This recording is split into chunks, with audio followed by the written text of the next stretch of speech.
So it's 2012, and my review of The Amazing Spider-Man is basically the same one I had for Spider-Man 1 back in 2002, which was 10 years ago, which is, I just do not care about this story.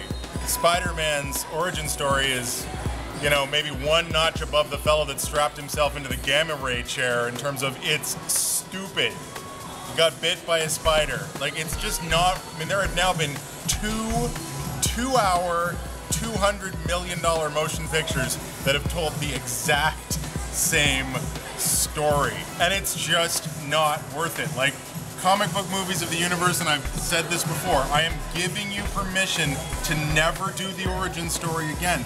We just don't need it. The idea that they could be doing the Batman origin story again after Dark Knight Rises drives me insane. We're gonna see the Superman origin story again next summer. We don't need this information. We're a culture with an enormous pop cultural mythology around these characters. We know where they came from. Just tell us the interesting parts of the story. I mean, I spent the first like hour and a half of this movie being like, put on the suit, Peter. Put on the suit, Peter.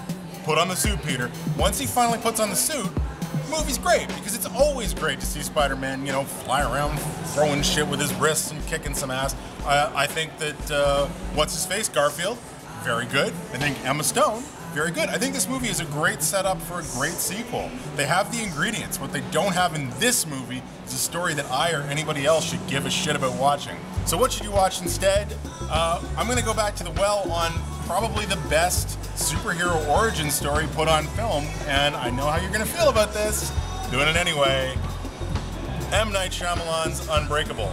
That movie, I mean, if you want to do the origin story, that movie's incredibly smart about it. It takes what in any other movie is basically the first 25 minutes, which is the character figuring out that he has the powers, and it makes an entire film about it. It observes a whole film of a guy sorting out that he's actually a superhero, working out what his specific powers are, and then figuring out what he's gonna go do with them. He doesn't even really do the last part in the movie at all. He like goes after his first kind of minor bad guy and does like a little beatdown, but then that's it. That's the entire story, and the result is this incredibly kind of slow, thoughtful, contemplative movie, which, based on his track record since then, you would never think could have come out of the mind of M. Night Shyamalan, but it's actually really smart about how this kind of movie works and how comic book superheroes movies work.